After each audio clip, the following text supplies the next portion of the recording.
Welcome to the channel. I know many of you listen to these videos to relax or fall asleep, and I'm really glad you're here. Before we start today's crime stories, please take a moment to subscribe if you haven't already. And if there's any crime story you'd like me to narrate for you, feel free to request it in the comment section. Now let's begin.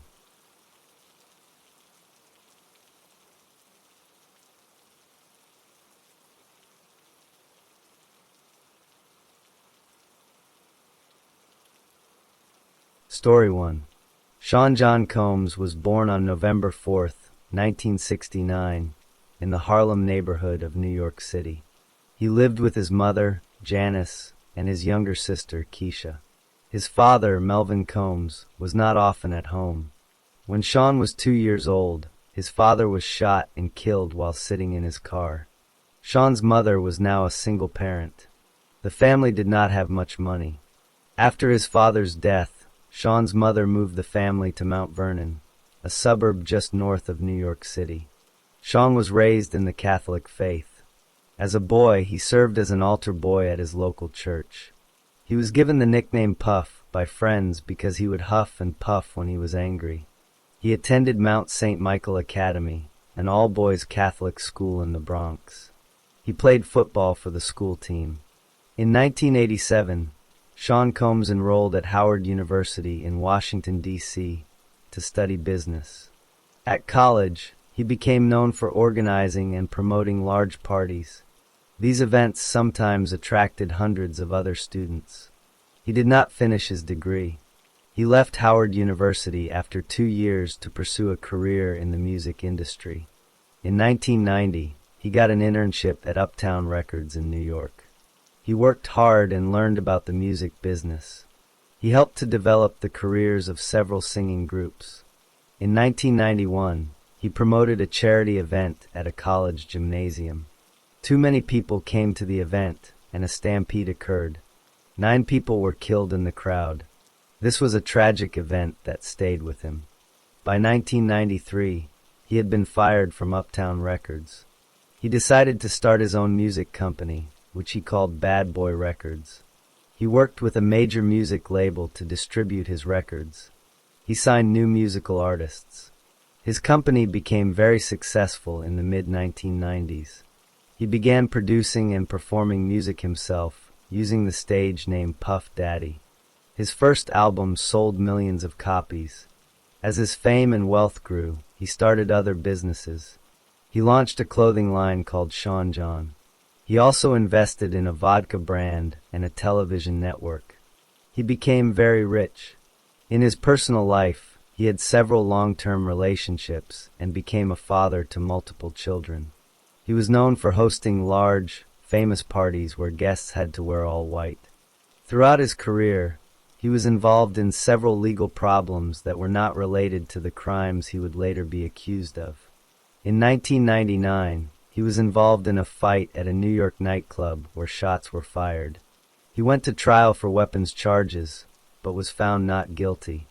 At different times, he was sued over business deals or his clothing brand. He settled some of these cases out of court. This was the life Sean Combs built from his childhood in Harlem to becoming a very powerful figure in the music and business world. Sean Combs used his great wealth, his private jets, his homes, and his recording studios to commit crimes. He used his power in the music industry to control people. His method often involved offering people opportunities in music or modeling. He would invite them to parties, studio sessions, or trips. Once they were in a private place, the crimes would happen. One primary victim was Cassie Ventura, a singer who had a professional and romantic relationship with Combs for over 10 years.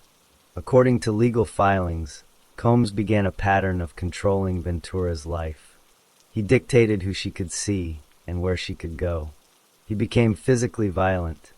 In one instance in 2016, surveillance video from a Los Angeles hotel hallway showed Combs attacking Ventura. He was seen kicking her, dragging her on the floor, and throwing an object at her. Hotel staff intervened to stop the assault. After this incident, Combs allegedly tried to pay the hotel staff money to keep the video secret. The crimes were not limited to physical abuse. Complaints allege that Combs forced Ventura to participate in sexual acts with male sex workers. He would arrange for these sex workers to be flown to locations where Ventura was present. He would pressure her and others into these acts, which were recorded. This was part of a pattern of using his resources to arrange for commercial sex acts under coercion. Another victim, Joy Dickerson Neal, alleged that in 1991, Combs drugged her while she was on a date with him in New York City. After she was incapacitated from the drug, he sexually assaulted her. He also filmed the sexual assault without her knowledge or consent.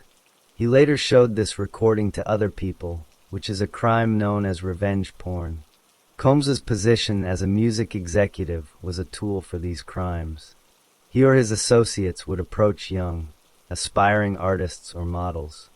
They would promise career help, recording contracts, or modeling jobs. The aspiring individuals were flown on Combs's private jets to his homes or to upscale hotels. There, they were sometimes given drugs or excessive alcohol. When they were in a weakened or confused state, sexual assaults would occur. Some victims were minors at the time of the alleged assaults. The white parties and other exclusive events hosted by Combs were also settings for criminal activity. The very private, invitation-only nature of these parties made it difficult for victims to get help. According to lawsuits, some guests were given drugs. Some were separated from their friends. Some were led to private rooms in mansions or hotels and sexually assaulted by Combs or his associates. The strict dress code and high-profile guest list created an atmosphere where misconduct could be hidden. The system for these crimes involved a circle of employees and associates. Bodyguards, assistants, and producers were allegedly used to help find potential victims, arrange travel, deliver drugs, and provide security during the assaults. In some cases, these employees were also victims of sexual assault by Combs. Money was used to silence people. Some victims were given cash payments or expensive gifts after an assault to buy their silence. Others were threatened with violence or with the ruin of their careers if they spoke out. For many years, these actions continued without being stopped by law enforcement. The victims were often afraid to report the crimes because of Combs's fame and power. They feared they would not be believed or that he would use his lawyers and money to destroy their lives. Some victims did tell friends, family, or therapists, but they did not go to the police immediately. The crimes were hidden within the world of private jets, luxury hotels, and recording studios. The crimes began to be discovered through civil lawsuits. In November 2023, singer Cassie Ventura filed a lawsuit against Sean Combs in a New York court. She accused him of rape, physical abuse, and sex trafficking over a decade. The details in her lawsuit were very specific. They included dates, locations, and descriptions of violent acts. This lawsuit was a major public event because of Combs's fame. The next day, Combs and Ventura settled the lawsuit for money. The settlement was private, but the lawsuit had already been seen by the public and by law enforcement agencies. Ventura's lawsuit opened the door for others to come forward. In the days and weeks that followed, more people filed lawsuits against Combs. These were separate civil cases from different individuals. They told similar stories of being drugged, assaulted, or trafficked by Combs. Some accusers said the incidents happened in the 1990s or early 2000s. Others said they happened more recently. The number of lawsuits grew over several months. Lawyers announced they were speaking to hundreds of potential victims. This large number of similar accusations caught the attention of federal law enforcement. Federal investigators from the Department of Homeland Security had already been looking into Sean Combs. The public lawsuits provided new leads and evidence. On March 25, 2024, federal agents executed search warrants. They raided Combs's luxurious homes in Los Angeles, Miami, and New York City at the same time. The agents seized electronic devices like computers, phones, and hard drives. They also found physical evidence during these raids. This evidence included illegal drugs like ketamine and ecstasy, several unregistered firearms, and a very large quantity of bottles of lubricant. The evidence from the raids was presented to a grand jury. A grand jury is a group of citizens who listen to evidence in secret to decide if there is enough proof for a criminal trial. In September 2024, the grand jury agreed there was enough evidence. They indicted Sean Combs on federal criminal charges. The charges were racketeering conspiracy, sex trafficking by force, and transportation of individuals for prostitution. He was arrested by federal agents in Manhattan on September 16, 2024. A judge decided he was a flight risk and a potential danger to witnesses. The judge denied him bail, meaning he would stay in jail until his trial. The criminal trial began on May 5, 2025, in a federal courtroom in New York. A jury of 12 people and several alternates was selected. The prosecution, representing the United States government, laid out its case. They argued that Combs had used his business, Bad Boy Records, as a front for criminal activity. They said he used his money and power to lure victims, drug them, and assault them. They also said he used his employees to cover up these crimes and to pay off witnesses. Multiple witnesses testified for the prosecution. Cassie Ventura testified for 4 days. She described in detail years of abuse, violence, and forced sexual acts. A hotel security guard testified that Combs paid him $100,000 to hide the surveillance video of the 2016 assault. Other witnesses included a male escort who said he was paid to have sex with Ventura while Combs watched. Another former girlfriend of Combs testified about being pressured into similar acts. Rapper Kid Cudi testified that Combs had his car firebombed because Cudi was dating Ventura. The defense lawyers for Combs argued that the relationships were consensual, though messy and complicated. They said the accusers were lying to get money. They pointed out that Cassie Ventura had settled her civil case for millions of dollars. Combs's team did not call any witnesses to the stand. Combs himself chose not to testify. After both sides finished presenting evidence, the lawyers gave their closing arguments to the jury. The jury deliberated, or discussed the case, for 3 days. On July 2, 2025, they reached a verdict. They found Sean Combs not guilty on the most serious charges of racketeering conspiracy and sex trafficking. However, they found him guilty on 2 federal counts of transportation for prostitution. These charges related to him arranging and paying for sex workers to travel across state lines to engage in commercial sex acts with Cassie Ventura and another woman, against their will. The judge revoked his bail after the verdict, so he remained in jail. On October 3, 2025, the judge sentenced Sean Combs. Because he was convicted on federal charges, the judge used federal sentencing guidelines. The judge sentenced Combs to 4 years and 2 months in a federal prison. He was also ordered to pay a $500,000 fine. After his prison term, he would be on supervised release for 5 years. With the time he had already spent in jail since his arrest, his total time in prison would be about 5 years. He was remanded to a low-security federal prison in New Jersey to serve his sentence. The victims filed civil lawsuits to seek financial compensation for the harm they suffered.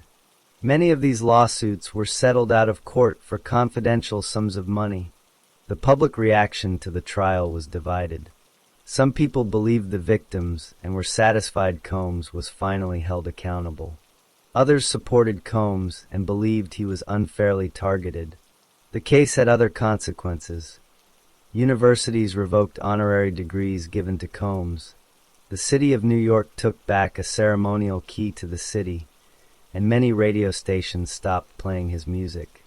Sean Combs's legacy was permanently changed from that of a music mogul to that of a convicted federal felon.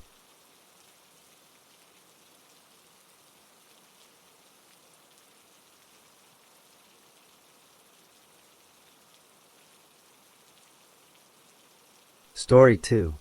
William George Aarons was born on November 15, 1928, in Chicago, Illinois. He was the first child of George and Margaret Aarons. The family lived in Lincolnwood, a quiet suburb just north of the city. His father, George, worked as a painting contractor. His mother, Margaret, was a homemaker. The family was not wealthy and money was often tight.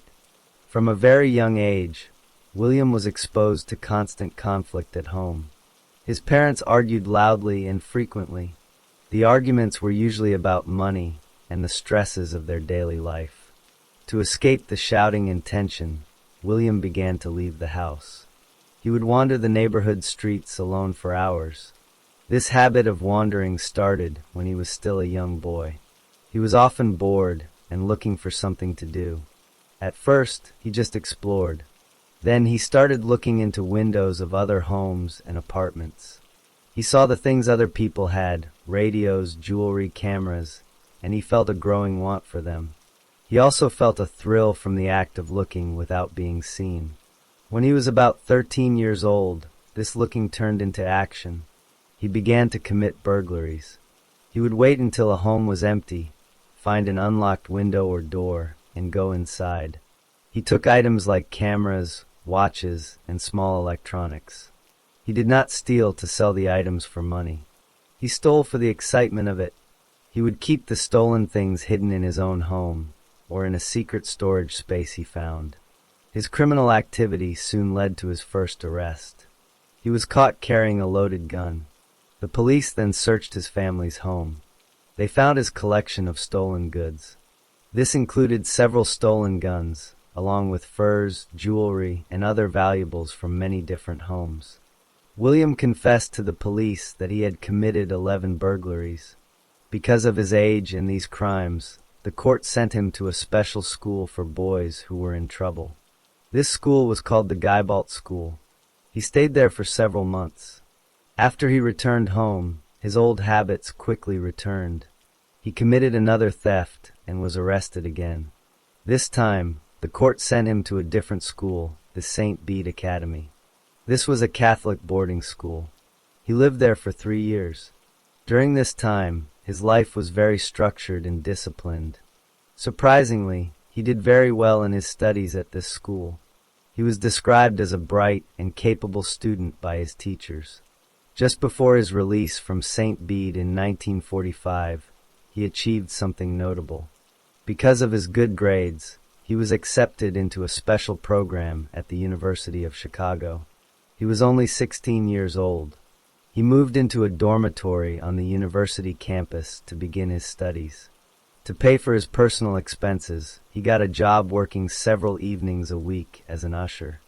He seemed, on the surface, to be a successful young man with a future. However, the pressures and old urges returned. University life was challenging.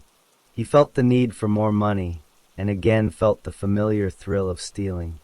While attending classes and working his usher job, he secretly resumed his nighttime burglaries of nearby apartments. On the night of June 5, 1945, William Aarons left his dormitory. He was not going to study or to work. He was looking for an apartment to burglarize. He entered a residential building in Chicago. He found an apartment door that was unlocked or easy to open. The apartment belonged to a 43-year-old woman named Josephine Ross. He entered the apartment quietly, intending to steal. However, Ross was at home. She discovered him inside. A struggle began. During this struggle, Aaron stabbed Josephine Ross multiple times with a knife he was carrying. She died from her wounds. He then wrapped a dress from the apartment around her head. He did not take any valuables from the apartment. He left the building quickly. A witness later reported seeing a dark-haired man fleeing the area that night. Months later, on December 10, 1945, Aarons again went out to find an apartment to break into. He entered a building in a different part of Chicago. He went to the apartment of a woman named Frances Brown. He entered her apartment, likely while she was asleep. Brown woke up and saw him. A violent confrontation occurred. Aarons shot Frances Brown in the head. He also stabbed her in the neck, leaving the knife lodged there. After she was dead, he noticed a tube of lipstick in the bathroom. He took the lipstick and wrote a message on the apartment wall. The message said, "For heaven's sake, catch me before I kill more. I cannot control myself." He then left the apartment. Again, he did not steal anything. As he left, he touched the door jamb, leaving a smudged, bloody fingerprint. A building clerk saw a nervous-looking man leave around the time of the crime. The most severe crime happened on January 7th, 1946. Aarons went to a neighborhood called Edgewater. He placed a ladder against the wall of a ground-floor apartment. The apartment belonged to the Degnan family. He used the ladder to reach a window. He entered the bedroom of 6-year-old Susan Degnan while she slept. He took the girl from her bed. Before leaving, he left a handwritten ransom note on the kitchen table. The note demanded $20,000 from her parents and warned them not to call the police. He left the apartment with Suzanne. He took her to the basement laundry room of a nearby apartment building. There, he killed her. After killing her, he dismembered her body using a sharp knife. He placed different parts of her body into separate storm sewers and catch basins around the neighborhood. He was very careful and methodical during this process. He then returned to his normal life at the university. The following day, he made several phone calls to the Degnan home, pretending to be the kidnapper and repeating the ransom demand. For months after these crimes, the police conducted massive investigations. They questioned hundreds of people, including other suspects like a janitor named Hector Verberg and a former Marine named Sidney Sherman. However, they did not connect these murders to William Aarons. He continued his life as a student and his secret life as a burglar. This continued until June 26, 1946. On that night, Aarons was attempting to burglarize an apartment. A woman living there saw him and screamed. He ran away. 2 police officers who were nearby chased him on foot. As he was running, Aarons pulled out a gun he was carrying. He turned and fired at one of the officers, but he missed. The officers tackled him and arrested him. This arrest for burglary and attempted murder of a police officer finally brought him into custody. After his arrest for the attempted burglary and shooting at the police officer, William Aarons was taken to a police station for questioning. The police soon realized the gun he was carrying had been stolen during a previous burglary. They obtained permission to search his dormitory room at the University of Chicago. In his room, police found a large collection of stolen items. Among these items was a scrapbook containing pictures of Nazi officials. This scrapbook had been stolen from a home near the Degnan residence on the very night Susan Degnan was killed. Police also found a stolen medical kit and a book about sexual deviance. The discovery of these items, especially the scrapbook from that specific location and night, made detectives suspect Aarons might be connected to the Degnan murder and others. The police focused on 2 key pieces of physical evidence from the unsolved murders. The first was the ransom note left in the Degnan home. The second was the bloody fingerprint smudge on the door jamb in Frances Brown's apartment. Police fingerprint experts compared Aarons' fingerprints, which they took after his arrest, to these pieces of evidence. The experts claimed that a partial fingerprint on the Degnan ransom note matched Aarons' left little finger. They also stated that the bloody smudge from Brown's apartment matched Aarons' fingerprints. With this evidence, the police believed they had connected Aarons to both murders. Aarons was interrogated for days. During this time, he was questioned relentlessly. He later said he was beaten and deprived of sleep. At one point, police doctors gave him a drug called sodium pentothal, which was sometimes called a truth serum. Under the influence of this drug, Aarons spoke in a confused manner about an alternate personality named George, who might have committed the crimes. The police did not find this George person. Facing the fingerprint evidence and the possibility of the death penalty, Aarons' lawyers advised him to make a deal with the prosecutors. The lead prosecutor, William Toohey, offered a plea bargain. The deal was that if Aarons confessed to the 3 murders of Josephine Ross, Frances Brown, and Susan Degnan, he would receive 3 life sentences instead of being executed. Aarons agreed. With the help of his lawyers, he wrote out confessions to each of the murders. He included details that matched what the police and newspapers had reported about the crimes. On September 4, 1946, in a Chicago courtroom, William Aarons pleaded guilty to all the charges. The next day, the judge sentenced him to 3 consecutive life terms in the Illinois state prison system. After his sentencing, Aarons was sent first to the Stateville Penitentiary. In the following years and decades, he always claimed his confessions were false. He said he only confessed because he was afraid of being executed. He became a model prisoner. He earned a college degree, took many correspondence courses, and helped other inmates with their education. He repeatedly applied for parole. The Illinois Prisoner Review Board held many parole hearings for Aarons. At each hearing, the board heard from supporters who believed he was rehabilitated and from opponents, including relatives of the victims, who argued he should never be released. The board consistently denied his parole requests. They stated that the brutal nature of his crimes meant he should remain in prison for the rest of his life. In his final years, Aarons' health declined due to diabetes. He was moved to a prison hospital ward. On March 5, 2012, William Aarons died at the University of Illinois Medical Center while still in prison custody. He was 83 years old. His death brought a definitive end to one of Chicago's most notorious criminal cases.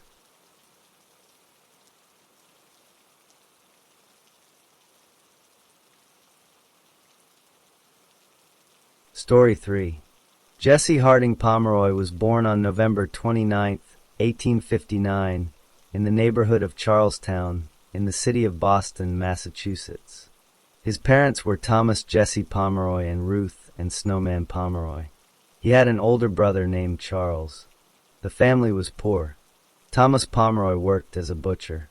Ruth Pomeroy worked from home as a seamstress, sewing clothes for other people to earn money. Shortly after Jesse was born, he became very ill. For the first 6 months of his life, he suffered from a severe infection. The exact sickness was never known. He survived, but the illness left a permanent mark. His right eye was damaged. The pupil and iris, the colored parts in the center of the eye, did not form correctly. This eye looked milky and strange compared to his normal left eye. Other children would often stare at it or make fun of him for it. Jesse's father, Thomas, was a harsh and unhappy man. He was a veteran of the Civil War. He drank alcohol heavily. When he drank, he became violent. He would often beat his wife and his 2 sons. Thomas Pomeroy did not just use his hands. He would use straps or other objects to hit them. Sometimes, as a punishment, he would force Jesse to take off all his clothes before beating him. Jesse feared his father and tried to stay out of his way. Because of this fear and the problems with his eye, Jesse became a very lonely child. He did not make friends easily. He spent most of his time by himself. He wandered the neighborhoods of Charlestown and later, Chelsea by himself. He enjoyed going to the muddy shores and marshy areas of the Boston coastline, places where other people did not go. From a young age, Jesse suffered from physical problems. He had terrible headaches that would make him shut his eyes in pain. He also had spells of vertigo, where the world would seem to spin around him and he would feel dizzy. Along with these pains, his mood was unstable. He could be quiet one moment and then fly into a sudden rage the next, often over small things that upset him. He attended school, but he was not a good student. He struggled to pay attention and learned very little. He was frequently punished by teachers for not doing his work. The other students teased him for his deformed eye and his quiet, strange behavior. He sometimes fought back against the children who teased him, but this only made them tease him more. He began to skip school regularly to wander alone. His home life did not improve. His father's drinking and violence got worse. Finally, Thomas Pomeroy left his family. He abandoned Ruth and their 2 sons and did not come back. Jesse's mother was now alone with 2 boys to raise. She relied entirely on her sewing work to make money. They moved from Charlestown to the nearby city of Chelsea, looking for a cheaper place to live. Jesse was now the older boy in a house without a father. In Chelsea, Jesse's life continued on the same path. He was now a little older, but he was still a loner. He still wandered the streets and the remote, rocky parts of the coastline by himself. He avoided other people. His mother was busy working long hours to support them and could not watch him closely. Jesse was left to his own thoughts and his own routines in a growing city full of strangers. Jesse Pomeroy's solitary wanderings in Chelsea took a dark turn when he was 12 years old. He began to seek out boys who were younger and smaller than himself. He would approach them in the street or near the shops. He spoke to them in a calm way. He offered them pennies or promised to show them something interesting, like a hidden place or some small animals. Because he was still a child himself, the younger boys did not see him as a major threat. When a boy agreed to go with him, Jesse would lead him to a very isolated place. These places were often abandoned buildings, old outhouses that were no longer used, or remote spots on the rocky hills and marshes by the water. Once they were alone and out of sight of anyone else, Jesse's behavior would change suddenly. He would become violent. He was bigger and stronger than the young boys he targeted. He would quickly overpower them. His method was always similar. He would force the boy to the ground. He would then take out pieces of rope or cloth that he carried with him. He would tie the boy's hands and sometimes his feet. He would stuff a handkerchief or rag into the boy's mouth to stop him from screaming. Then, he would remove the boy's pants or all of his clothing. After the boy was tied up and naked, Jesse would beat him. He used sticks, pieces of rope, or his own hands to hit the child. The beatings were severe and lasted for a long time. He sometimes cut the boys lightly with a small pocket knife he carried. During these attacks, Jesse would sometimes masturbate while looking at the terrified, injured child. When he was finished, he would leave the boy tied up in the lonely place and walk away.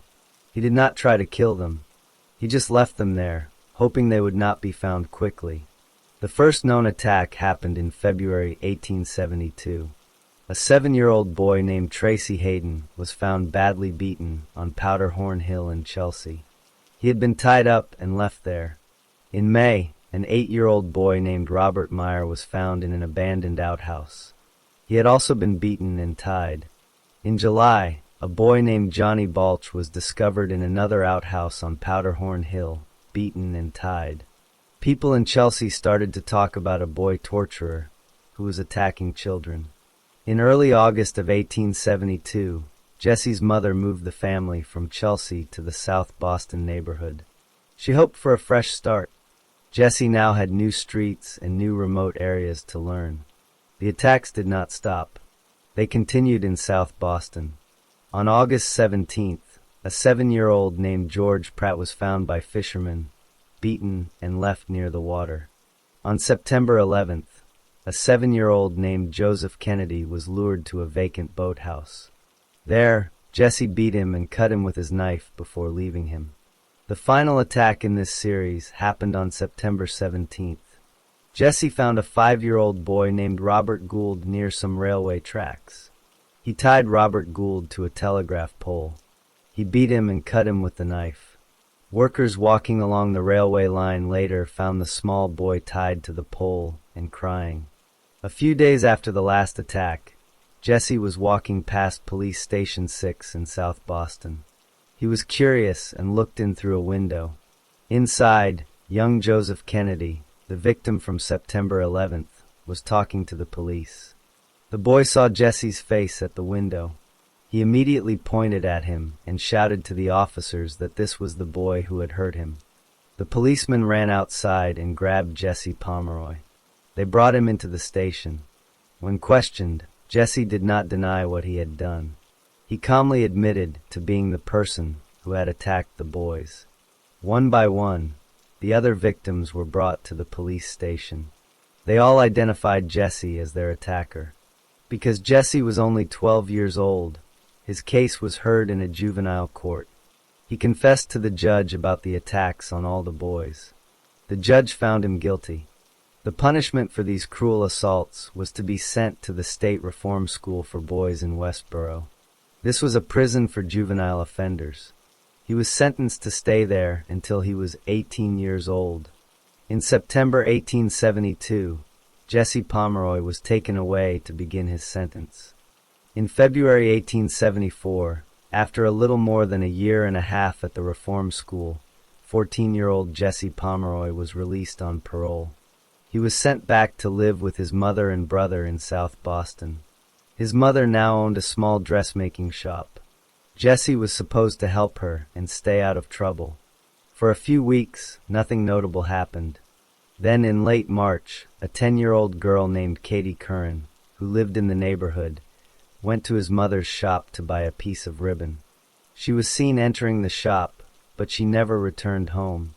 A search began, but Katie was not found. On April 22, 1874, the body of a 4-year-old boy named Horace Millen was discovered on a marsh in Dorchester Bay, not far from South Boston. The child had been brutally murdered. He had been stabbed many times with a knife. His throat had been cut.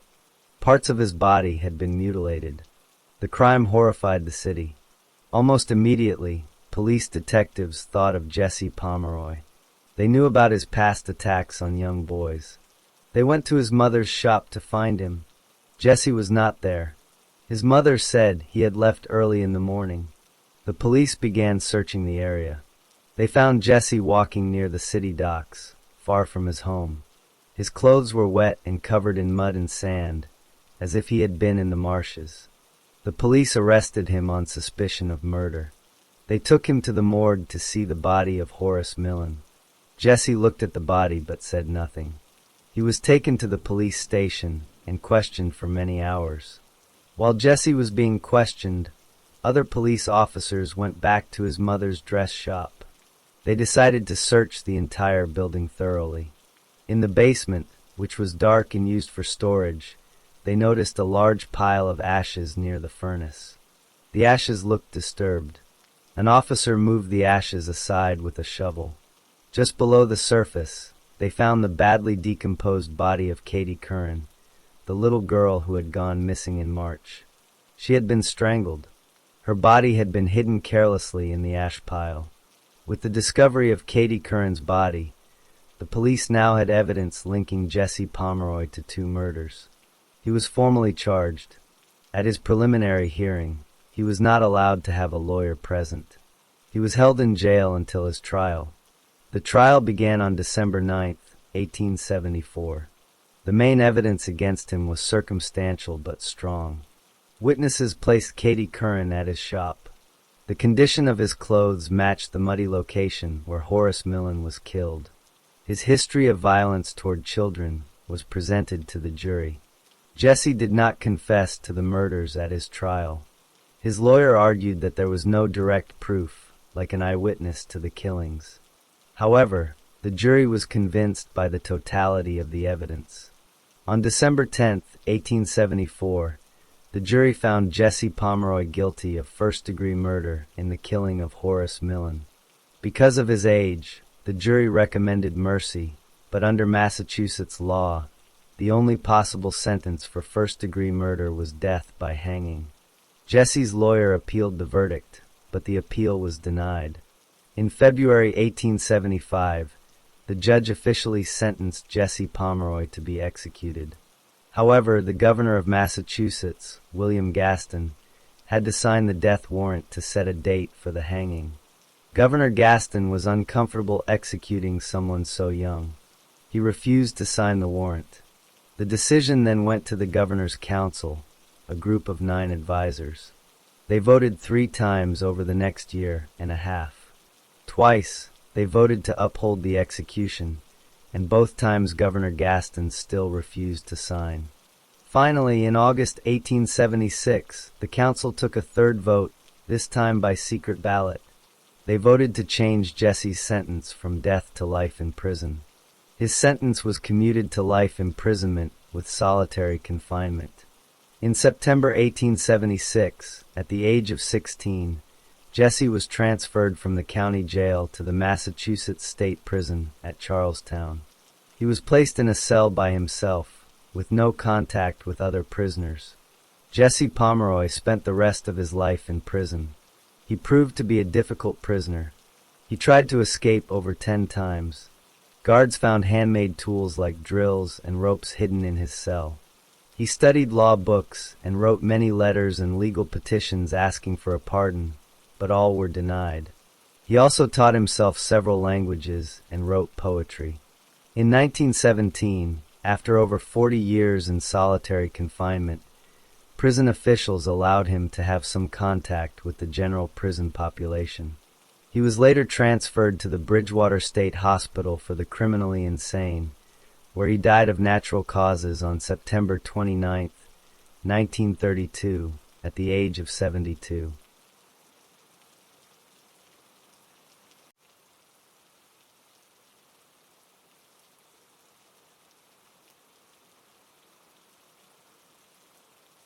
Story 4. Joseph Albert Gay was born in 1918 in a small town called Charny, near Quebec City, Canada. His father worked for the railway. When Joseph Albert was 5 years old, his father was killed in a railway accident. This left his mother alone to raise 5 children with very little money. The family was poor and struggled after this loss. They moved to a neighborhood in Quebec City called Bassville, which was known as a rough, working-class area at the time. From a young age, Joseph Albert did not like hard work. He preferred easy money and enjoyed being the center of attention. He did poorly in school and left as soon as he could. He spent a lot of his time in pool halls, which were places where men gathered to play pool, talk, and sometimes make shady deals. He began selling cheap watches and jewelry to other people in the pool halls, earning small commissions. He learned how to talk smoothly to convince people to buy things from him. He cared a lot about his appearance and liked to dress in nice clothes to look more important than he was. As a young man, he needed a steady job. During World War II, he got work at a big government munitions factory in Quebec City called the Dominion Arsenal. This factory made bullets and shells for the war. The job paid a regular wage, which was about $40 a week. However, Joseph Albert continued his side business of selling watches and jewelry to his co-workers at the factory to make extra money. He used this extra money to buy a car, which was a sign of success at that time. He drove around in his car, acting like a wealthy and important man. The munitions factory employed many young women. It was there in 1941 that he met a quiet, kind woman named Rita Morel. Rita was different from him. She was shy and serious. Joseph Albert used his charm on her. He impressed her with his nice clothes and his car. They began a courtship. Rita saw a confident and successful man, not knowing it was mostly an act. Later that same year, in August, they got married. He was 23 years old, and she was 19. After they were married, they moved to the Saint-Sauveur neighborhood of Quebec City. It was still a working-class area, but it was a step up from where he grew up. For a while, life was normal.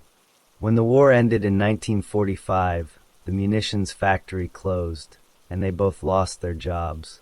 This is when Joseph Albert decided to try to turn his side business into a real shop.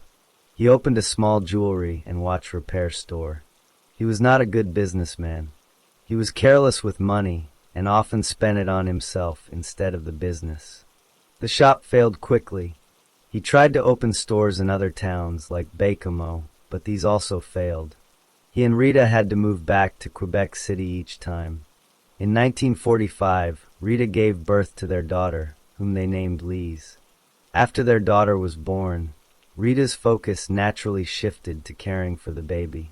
Joseph Albert felt ignored and became bored with his family life. He started to resent his wife. He missed the attention he used to get. He also felt trapped by his failing businesses and his financial problems. He began to go out alone at night again. In 1947, he met a 17-year-old waitress named Marie-Ange Robitaille at a bar in Quebec City. She told him she was 19. He was immediately attracted to her. He introduced himself to her parents using the fake name Roger Angers and lied, saying he was a single man. He began an affair with her. He would visit her at her parents' house several times a week, always lying about where he was going. He gave her gifts and promised her he would leave his wife to marry her. He enjoyed the excitement and the feeling of being wanted by a younger woman. Eventually, Rita found out about the affair. Everyone in the neighborhood seemed to know about it except her. In November 1948, she went to Marie-Ange Robitaille's parents' house and confronted the young woman. There was a big argument. After this, Marie-Ange's parents were angry and told her to leave their home. She had nowhere to go, so she called Joseph Albert for help. Joseph Albert then called a friend named Marguerite Petra. Marguerite Petra was an older woman who ran a boarding house. She was a friend and saw Joseph Albert almost like a son. He asked her if Marie-Ange could stay at her boarding house. Marguerite Petra agreed to help him. She gave Marie-Ange a room. Joseph Albert paid the rent for Marie-Ange to live there. He continued his affair with her secretly at this new location. Joseph Albert's life became a complicated mess. He was living with his wife and daughter, but was having an affair with a teenager he had hidden in a boarding house. He was in debt from his failed businesses. He felt angry at his wife for being an obstacle to his new relationship. He started to think about how he could solve all his problems at once. He wanted to be with Marie-Ange Robitaille, but he knew divorce was very difficult and looked down upon in their Catholic community at that time. He also knew he would look guilty if anything happened to his wife. He began to have dark thoughts, but he kept them to himself for the moment. Joseph Albert Guay's dark thoughts turned into a plan. He decided the only way to be with Marie-Ange Robitaille and escape his money problems was for his wife, Rita, to die. He knew that if Rita died in a normal way, he would be the main suspect because everyone knew about his affair. He needed a way for her to die where he would not be blamed. He first thought of poisoning her. In April 1949, he offered a young family friend named Lucien Corot $500 to poison Rita. He told Corot to put poison in a bottle of wine for her. Corot refused and called Gay crazy. This plan failed. Gay then became more desperate. In June 1949, Rita, tired of his behavior, left their home and moved in with her mother, taking their daughter Lise with her. Around the same time, Marie-Ange Robitaille also left him and went back to her parents. Gay felt he was losing control. He confronted Marie-Ange on the street, pulled out a gun, and threatened to shoot himself and her if she did not come back to him. A policeman saw this and arrested Gay. He was charged with having a gun illegally. With the help of his friend Marguerite Petra, who found him a lawyer, he only had to pay a small fine and was let go. This event made Gay realize he needed a better, untraceable plan. Soon after, Gay read a news story in the paper. It was about an airplane in the Philippines that had exploded a few months earlier, in May 1949. The article said a woman had placed a bomb on the plane to kill her husband and collect his insurance money. This gave Gay the idea he needed. He thought if an airplane exploded with Rita on it, no one would suspect him. It would look like a tragic accident. He believed that if the plane fell into the wide, deep St. Lawrence River, the evidence would sink and be lost forever. Gay needed help to build a bomb. He went to an old friend, an employee named Genero Roost. Roost was a skilled watchmaker and repairman. He was also poor, sick with tuberculosis, and walked with crutches. Gay knew Roost needed money. Gay told Roost he needed a device to clear tree stumps on some land he pretended to buy. He asked Roost to build a timed explosive device using a clock. He promised to pay Roost and give him a discount on a ring. Roost, despite his skills, was not an explosives expert, but he agreed to try and build the mechanism. Next, Gay needed the explosives. He asked his other friend, Marguerite Petra, who was also Généraux Roust's sister. Petra was a widow who always wore black clothes. She was deeply loyal to Gay and also owed him $600. Gay told her he needed dynamite for the same fake story about clearing land. In August 1949, Petra went to a hardware store. She gave a false name and said she needed the dynamite for a woman who wanted to remove tree stumps. She bought 20 sticks of dynamite, detonator caps, and a fuse. She brought these items to Gay. Gay took the dynamite and the timing mechanism parts to Roust's small workshop. Roust worked on putting the bomb together. He used an alarm clock, wires, a dry cell battery, and the dynamite. The idea was that the clock's hands would complete an electrical circuit at a set time, sending power from the battery to the detonator cap, which would then explode the dynamite. They tested parts of the electrical circuit with a light bulb to make sure it would work.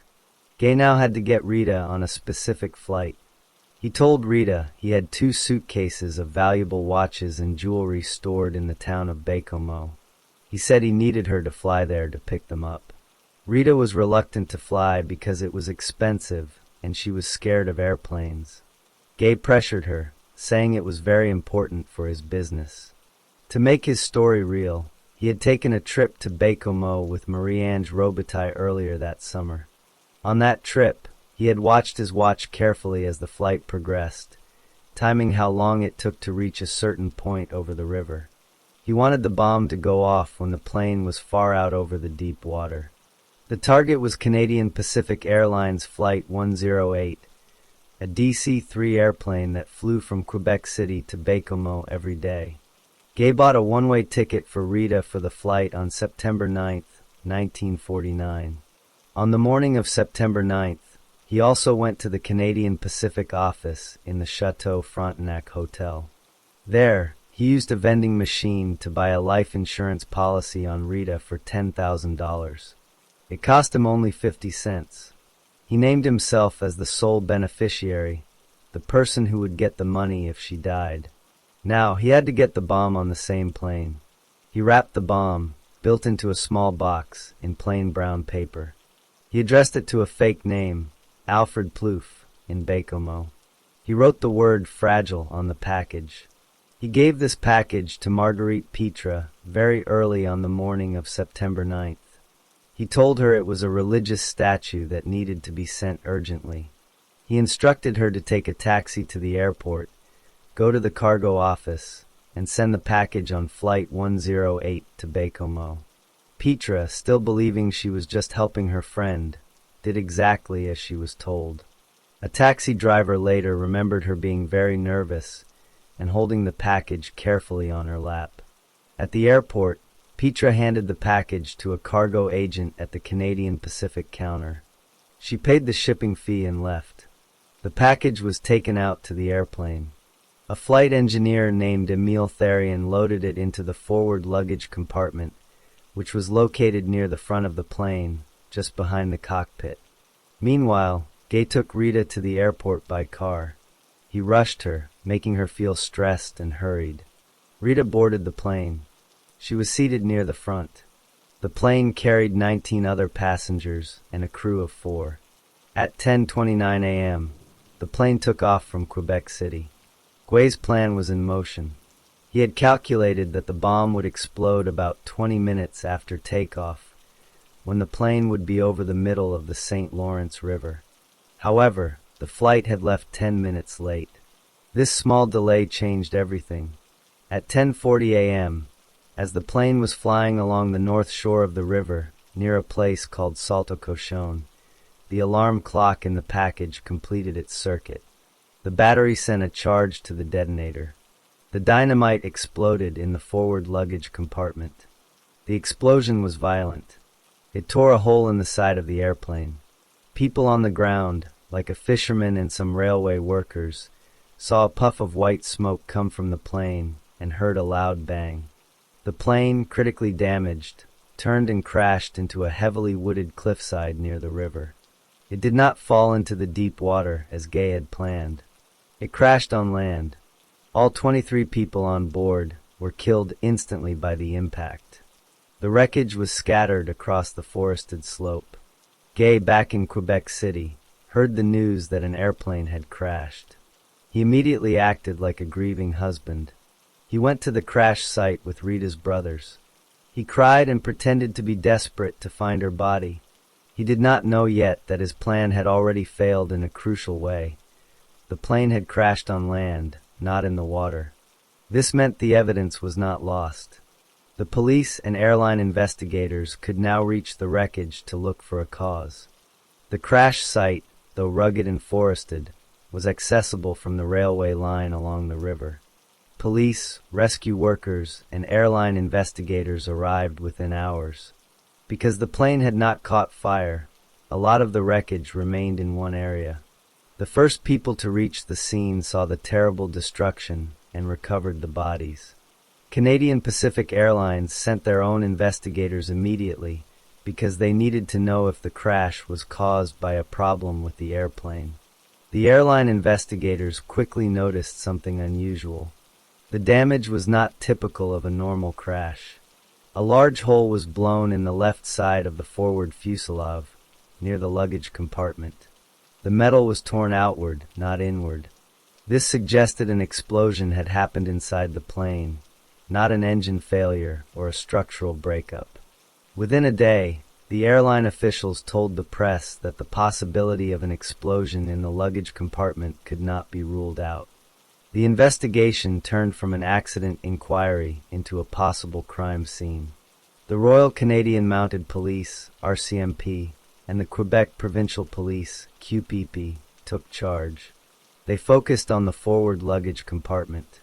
They made a list of every bag and parcel loaded onto the flight at Quebec City. One item stood out, a heavy last-minute package marked for Baie-Comeau, addressed to an Alfred Plouffe. Witnesses at the cargo office remembered a nervous woman in black clothes who had delivered it. The police found the taxi driver who had taken this woman to the airport. The driver took them to the Saint-Sauveur neighborhood where he had picked her up. Police officers watched the area and soon saw a woman matching the description leave an apartment building. They identified her as Marguerite Petra. When questioned, Petra admitted she had delivered a package for her friend Joseph Albert Gay. She said Gay told her it was a religious statue. She claimed she knew nothing about a bomb. This revelation connected the bomb plot to Gay. Police then learned other suspicious facts. They found out Gay had bought a $10,000 life insurance policy on his wife just hours before the flight. They also learned about his very public affair with Marie-Ange Robitaille and his recent gun charge. Gay was now the prime suspect. Before police could arrest him, Gay made a mistake. He went to the insurance company only 3 days after the crash to ask about collecting the $10,000. This hurried attempt to get the money made him look even more guilty. Meanwhile, police searched the workshop of Généraux Roust, the watchmaker. There they found critical evidence: small pieces of wire, parts of a similar dry cell battery, and a piece of corrugated cardboard with tiny metal fragments and chemical residues embedded in it. Forensic experts matched these residues to components of an electric blasting cap. The scientific evidence was solid. The chemicals found on the airplane wreckage matched the chemicals from the dynamite detonator found in Roust's workshop. The circuit from the battery to the clock to the detonator was proven. The police had the physical proof linking Roust, and by extension, Gay to the bomb. On September 23, 1949, just 2 weeks after the crash, police arrested Joseph Albert Gay and charged him with murder. Marguerite Petra was also arrested as an accomplice. When police went to arrest Petra, they found her semi-conscious from an overdose of sleeping pills. Gay had given her the pills and suggested she kill herself and leave a confession taking all the blame, but she had survived. Généraux Roust was arrested later, in June 1950, after Gay named him as the bomb maker. Roust claimed he thought the device was for blowing up tree stumps. However, the forensic evidence from his workshop and his detailed knowledge of the mechanism worked against him. Gay's trial began in February 1950. It was a major event in Quebec. The prosecution presented 80 witnesses, including the taxi driver, cargo clerks, forensic scientists, and Marie-Ange Robitaille. The scientific testimony was particularly detailed, showing exactly how the bomb was built and how it caused the explosion. Gay did not testify in his own defense. The jury only took 17 minutes to decide he was guilty. The judge, crying as he spoke, told Gay his crime was so terrible it had no name. He sentenced Gay to death by hanging. Gay was executed on January 12, 1951, at Bordeaux Prison in Montreal.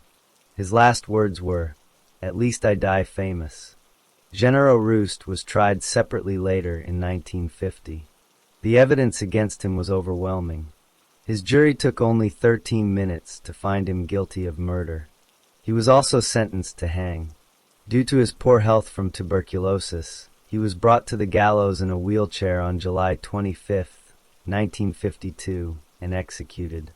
Marguerite Pitre was the last to be tried. Her trial began in March 1951. The prosecution argued she knew exactly what was in the package, citing that she had bought the dynamite herself and was deeply in debt to Gay. Her jury took 29 minutes to find her guilty. She was sentenced to death. After several appeals were denied, she was executed on January 9, 1953. She was the last woman hanged in Canada. The victims of the bombing were buried by their families. The small community of Baie-Comeau and the business circles in Montreal and Quebec City were deeply affected by the loss of so many people. The insurance money Gay sought was never paid out. His daughter, Lise, was raised by her mother's family. The bombing of Flight 108 remains the deadliest mass murder in Canadian history committed on Canadian soil. It exposed a terrifying new kind of crime and led to greater security for airline passengers in the years that followed, though it could not undo the tragedy that began with one man's selfishness and greed. The story ended with the execution of the last accomplice, closing a dark chapter in Canadian history.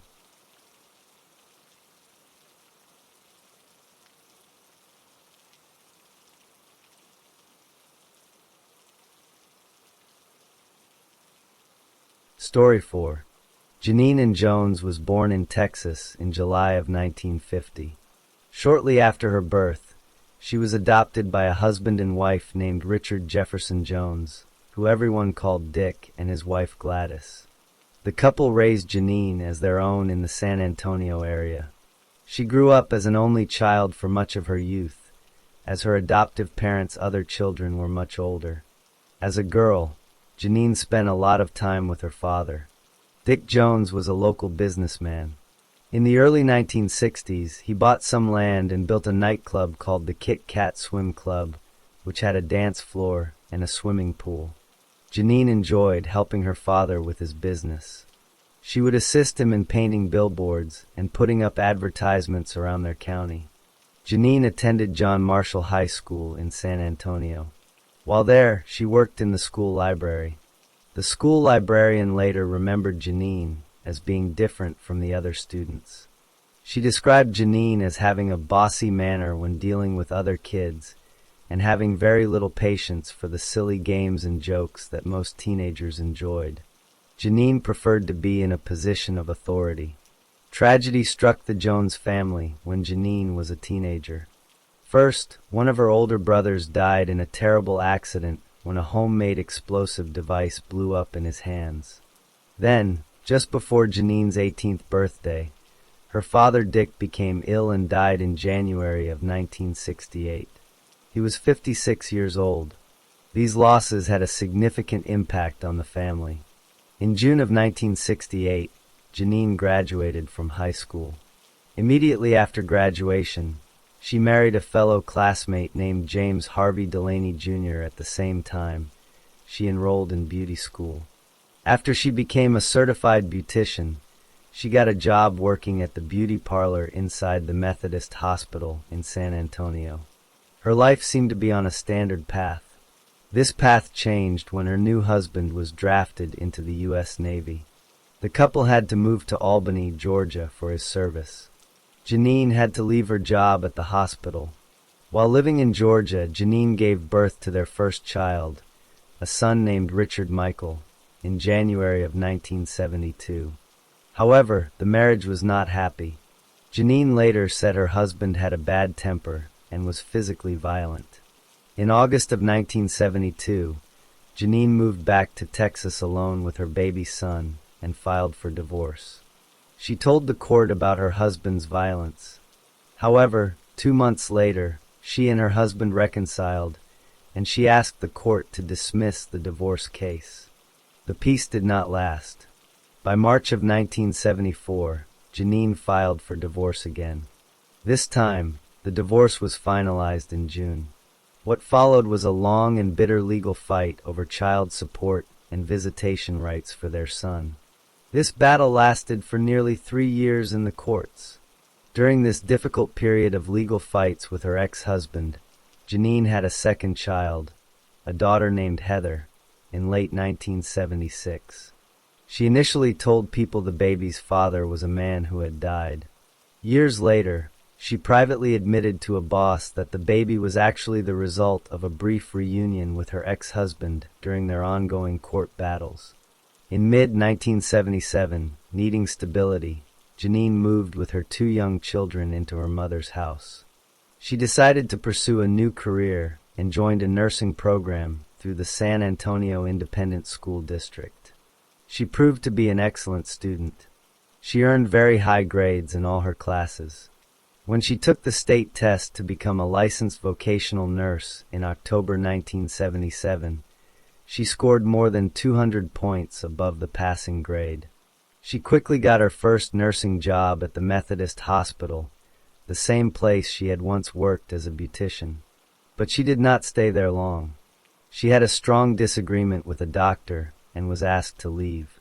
Her next job was at the South Texas Medical Center, where she worked in the unit caring for newborn babies and their mothers. She stayed there for only 3 months before resigning, saying she needed to have a minor surgery and rest. In October of 1978, Janine Jones answered a help-wanted ad from the Behar County Hospital. She was hired as a vocational nurse. The hospital assigned her to work in the Pediatric Intensive Care Unit, which everyone called the PICU. This was the unit where the sickest babies and young children were treated, many of them fighting for their lives. Janine finally had the job she wanted, working in pediatric care. Janine Jones began her work in the Pediatric Intensive Care Unit, PICU, at Behar County Hospital on the night shift. After 3 months, she switched to the evening shift, from 3 p.m. to 11 p.m. She was trained by a registered nurse named Sherilyn Pendergraft. Early on, Pendergraft noticed something unusual about Jones. When a baby died from natural causes, Jones had an extremely strong reaction. She sobbed uncontrollably and refused to leave the baby's body until it was taken to the morgue. Pendergraft described her as going berserk.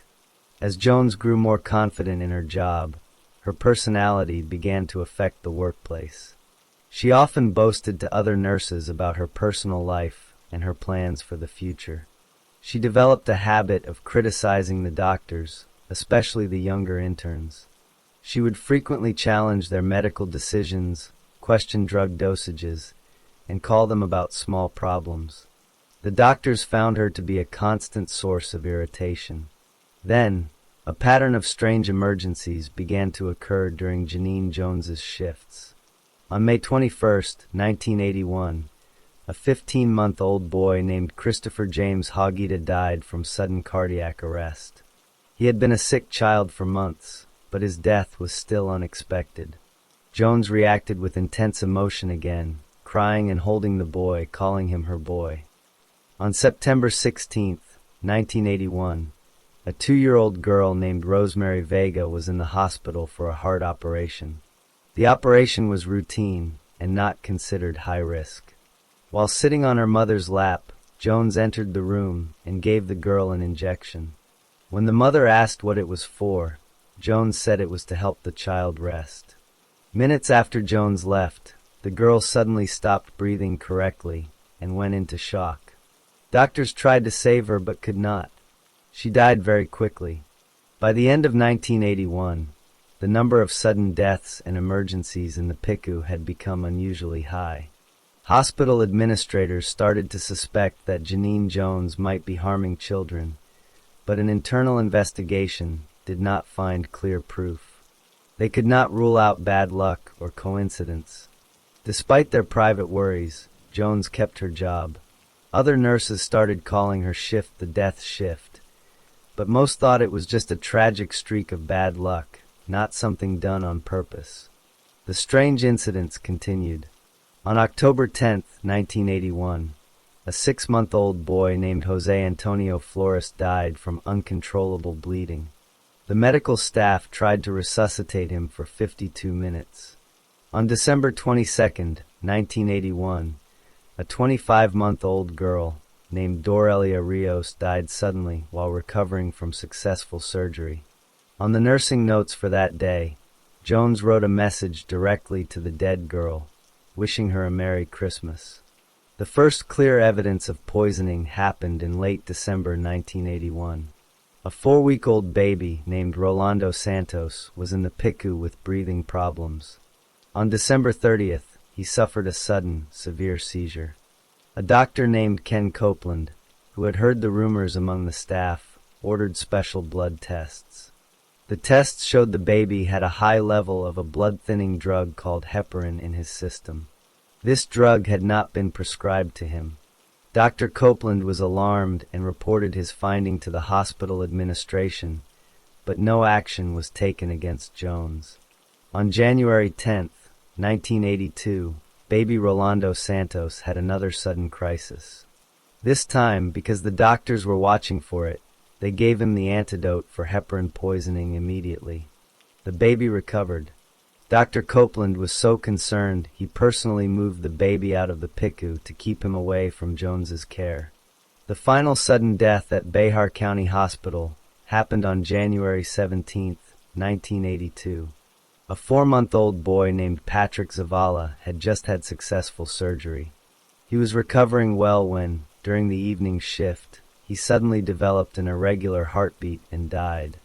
This death angered the surgeons, who felt their successful work was being destroyed by these mysterious crises. The hospital finally took action. They locked up all vials of heparin and decided to remove all vocational nurses, including Janine Jones, from the PICU. They offered her a job in a different unit, but she refused and resigned in March 1982. Jones soon found a new job.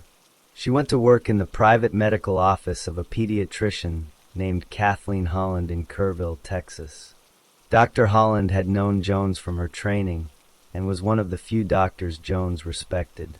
Some of Holland's doctor friends warned her not to hire Jones, but Holland did not believe the rumors. On August 24, 1982, a 15-month-old girl named Chelsea McClellan came to Dr. Holland's office for a checkup. She had been a premature baby, but was generally healthy. While her parents talked to Dr. Holland, Jones took Chelsea into another room to play. Minutes later, Jones rushed back, saying Chelsea was having a seizure. The girl survived after emergency treatment and a hospital stay. Her parents were grateful to Jones and Dr. Holland for saving her. On September 17, 1982, Chelsea McClellan returned to the office for a follow-up visit. Dr. Holland asked Jones to give the girl some routine immunizations. According to Chelsea's mother, Patty McClellan, Jones gave her daughter injections. Immediately afterwards, Chelsea began having terrible trouble breathing and started to convulse violently. An ambulance was called. In the ambulance on the way to the hospital, Jones gave the girl another injection. Chelsea's condition worsened dramatically, and her heart stopped. She was declared dead at a small medical center on the way to the larger hospital. The cause of death was not determined. After Chelsea's death, the emergencies in Dr. Holland's office continued. On August 30, 1982, a severely disabled 7-year-old boy named Jimmy Pearson had violent seizures. The same day, A 4-month-old boy named Christopher Parker also had a sudden seizure in the office. Both were rushed to the hospital. Jimmy Pearson died from complications weeks later. On September 23, 1982, a 5-month-old girl named Rolinda Ruff was given an injection by Jones and immediately became paralyzed and stopped breathing. The doctors at the hospital who treated Rolinda recognized the symptoms of poisoning from a powerful muscle-relaxing drug. They became suspicious and began making calls. One call was to a hospital in San Antonio. The doctor in San Antonio listened to the description of the nurse in Kerrville and said, "You have a baby killer on your hands." Her name was Janine Jones. Dr. Holland finally confronted Jones. She asked her about a punctured bottle of a dangerous muscle relaxant. Jones was evasive. The next day, Jones came to work and said she had taken an overdose of pills in a suicide attempt. She was hospitalized briefly. When she returned, Dr. Holland fired her. By the end of September 1982, Janine Jones had left Kerrville and moved to a new home in San Angelo, Texas. After Janine Jones was fired from Dr. Holland's office and left Kerrville, the doctors there contacted the police. They shared their strong suspicions that Jones had poisoned several children. The Kerrville Police Department and the local district attorney, Ronald Sutton, began an investigation in October 1982. Their first major step was to speak with Patty and Reed McClellan, the parents of Chelsea McClellan. The McClellans were shocked, as they had seen Jones as a hero who tried to save their daughter.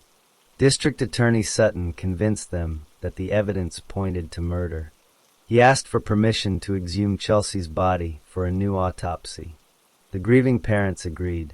The autopsy on Chelsea McClellan was performed in November 1982. The medical examiner found traces of a powerful muscle-relaxing drug called succinylcholine in the baby's tissues. This drug is used by anesthesiologists during surgery to temporarily paralyze a patient. It is not a medication used in a pediatrician's office for immunizations. The drug stops all muscles from working, including the muscles used to breathe. The medical examiner concluded that Chelsea McClellan had died from an injection of succinylcholine. With this evidence, the police obtained a warrant for Janine Jones's arrest. She was arrested in San Angelo in November 1982 and charged with murder. She was released on bail while the investigation continued. The case went to a grand jury in Kerrville. The grand jury listened to testimony from doctors, nurses, and the parents of other children who had fallen ill. In May 1983, the grand jury formally indicted Jones for the murder of Chelsea McClellan. She was arrested a second time at her home on May 24, 1983, and this time she was held in jail. Because the case had received so much publicity in Kerrville, Jones's lawyers requested that the trial be moved to a different city to find an unbiased jury. The judge agreed. The trial was moved to Georgetown, Texas, and began in early 1984. The trial lasted for several weeks. The prosecution's main evidence was the autopsy report showing succinylcholine in Chelsea's body. They also presented testimony from other medical professionals. An expert witness explained that succinylcholine leaves the blood very quickly but remains in other tissues, which is why it was found in Chelsea's liver. The prosecution argued that Jones had injected Chelsea with this drug to create a medical emergency, a situation sometimes called a code blue. They suggested Jones enjoyed the attention and drama of trying to save a dying child, making herself look like a hero. The defense argued that there was no direct proof Jones gave the injection. They suggested the drug could have been given by someone else, or that it was a terrible accident. Janine Jones did not testify in her own defense. In February 1984, the jury found Janine Jones guilty of murder. In May, the judge sentenced her to 99 years in prison. However, because of a Texas law designed to reduce prison overcrowding, she would be eligible for parole after serving just 1/3 of her sentence, meaning she could be released in about 20 years. While she was in prison for Chelsea McClellan's murder, prosecutors in San Antonio began reviewing the old cases from Bexar County Hospital. They brought new charges against Jones for the attempted murder of Rolando Santos, the baby who had survived heparin poisoning. In a separate trial in late 1984, she was convicted and received a 60-year prison sentence to be served at the same time as her other sentence. This did not add more time before her parole eligibility. For many years, Jones stayed in prison, repeatedly being denied parole. Then, as her mandatory release date under the old overcrowding law approached in 2018, a problem emerged. She would soon be freed not because a parole board approved, but because the law required it. This horrified the families of her victims and prosecutors. In San Antonio, a new district attorney, Nico LaHood, formed a task force in 2015 to re-examine the unsolved baby deaths from the early 1980s. Their goal was to bring new charges to keep her in prison. In June 2017, a Bexar County grand jury indicted Janine Jones for the murders of 5 more children: Joshua Sawyer, Rosemary Vega, Richard Nelson, Patrick Zavala, and Paul Villarreal. All were children who had died suddenly in the PICU during her shifts. Jones was now an elderly woman. She was transferred from the state prison to the Bexar County Jail to await these new trials. Her lawyers argued she was not mentally competent for trial due to strokes and age, but doctors evaluated her and found she was competent. Facing the possibility of multiple new trials and never leaving prison, Jones's lawyers negotiated a plea deal with prosecutors in early 2020. In exchange for pleading guilty to one of the new murder charges, the death of 11-month-old Joshua Sawyer, the other 4 murder charges would be dismissed. The agreement guaranteed she would receive a life sentence with the possibility of parole only after serving 20 years. On January 16, 2020, Janine Jones appeared in a San Antonio courtroom in a wheelchair. Family members of the victim spoke. Connie Weeks, the mother of Joshua Sawyer, told Jones, "I hope you live a long and miserable life behind bars." Jones, wearing a prison uniform and a surgical mask, did not speak. She listened as the judge formally accepted her guilty plea and sentenced her to life in prison. Because of her age and the new sentence, she would not be eligible for parole until she was 87 years old. The legal maneuver by prosecutors ensured she would likely remain in prison for the rest of her life. Janine Jones was returned to the state prison system to serve her life sentence.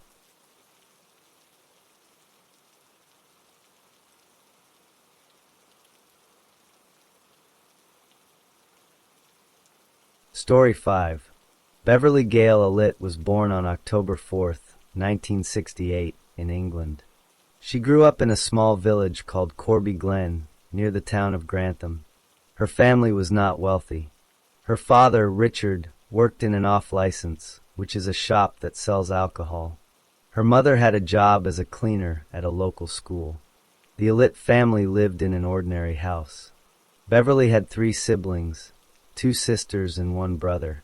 Money was sometimes tight for the family. When Beverly was a teenager, her parents moved to a different, smaller house in the village. This move was difficult for Beverly. She did not like the new house and missed her old friends. Beverly attended the Charles Reed Secondary Modern School. She had wanted to go to a more academic school called Kesteven and Grantham Girls' School, but she did not pass the entrance exam. At school, she was not a standout student. She was quiet and often seemed to be in her own world. She did not have many close friends. From a young age, Beverly showed a strong desire for attention. When she was a child, she would often show bandages or pretend to have injuries. She liked it when people fussed over her. However, if her parents or a doctor tried to look at these injuries properly, she would refuse and say she was fine. This was a pattern of behavior that continued as she got older. As a teenager, she often volunteered for babysitting jobs in the village. Parents who hired her said she was quiet and seemed good with children. She left school at the age of 16 with very few qualifications. She was not sure what to do for a job. After leaving school, she decided she wanted to become a nurse. She began a 2-year nursing course at Grantham College. This was a practical course to become an enrolled nurse, which is a different level from a university-trained registered nurse. During her training, she was described as a diligent student who worked hard.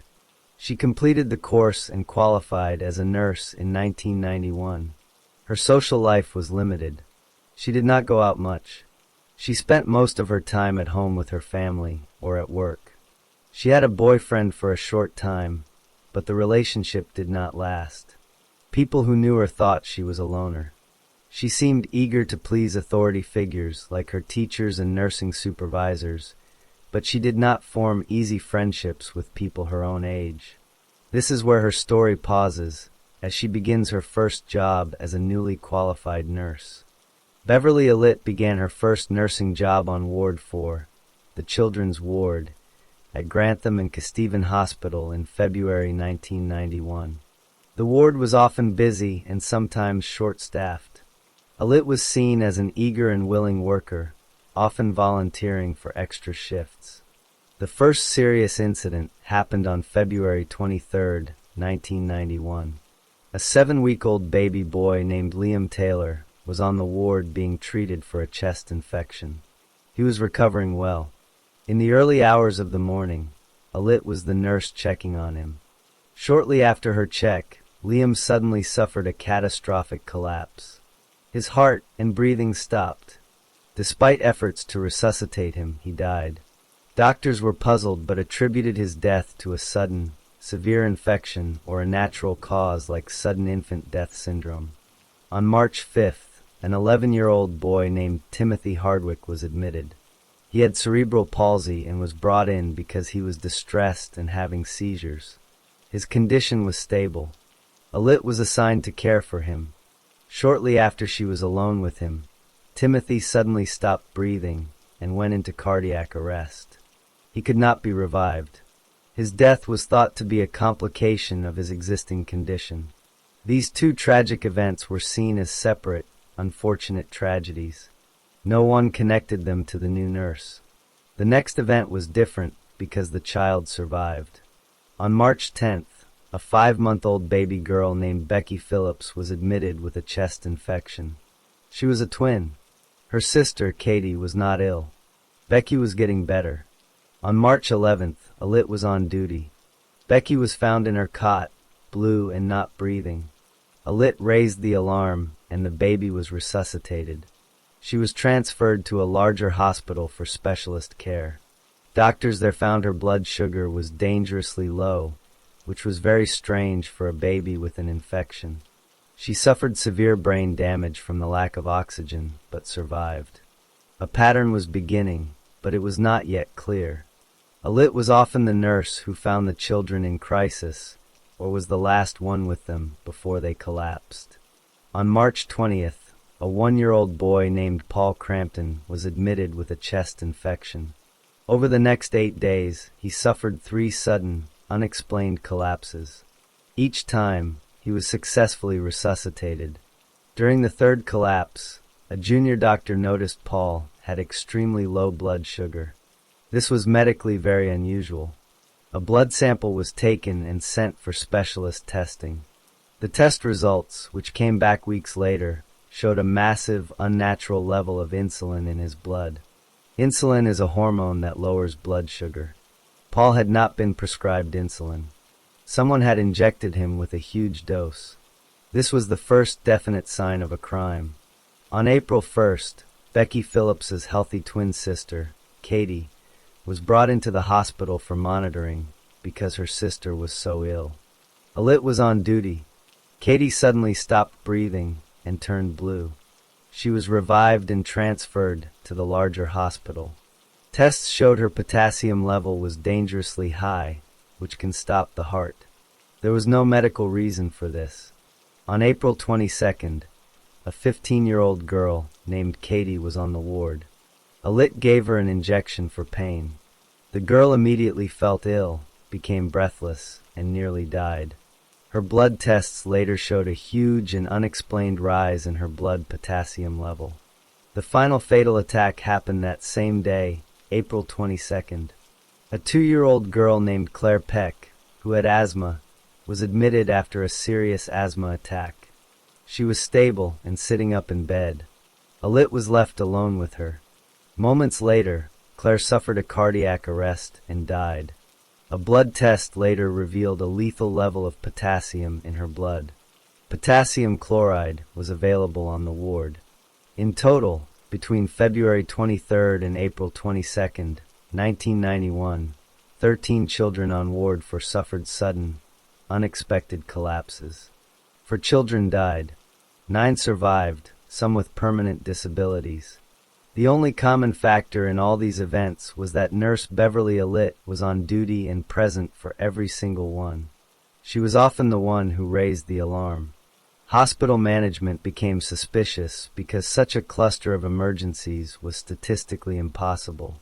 They called the police on April 30th, 1991. Alit was suspended from duty. She showed no obvious concern. She even applied for and got another nursing job elsewhere during the police investigation, where she was later suspected of harming an elderly patient. The police investigation began with a review of the hospital's nursing rosters and patient records. Detective Superintendent Stuart Clifton quickly identified a clear pattern. Staff nurse Beverly Alit had been on duty for each of the 13 serious incidents on Ward 4. The statistical probability of this being a coincidence was calculated as less than 1 in 10 million. This made her the prime suspect. The major challenge for the police was to prove that crimes had actually occurred.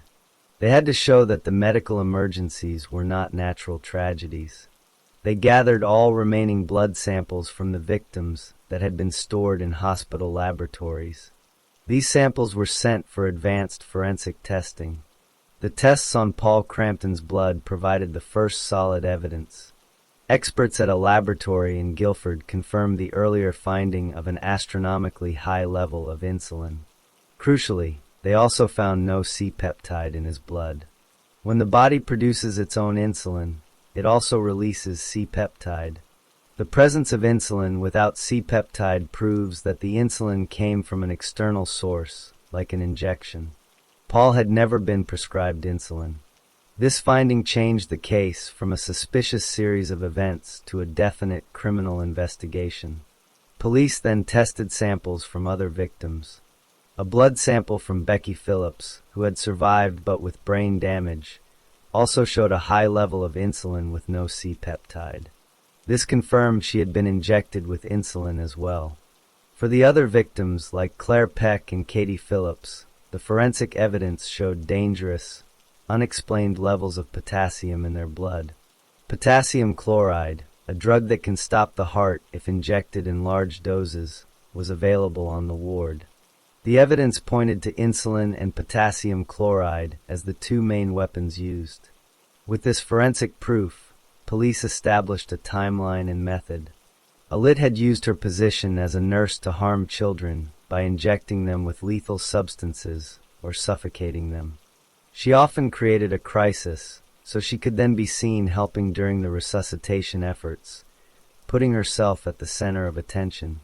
Beverly Alit was arrested on September 3, 1991, and charged with multiple murders and attacks. Her trial began at Nottingham Crown Court in February 1993.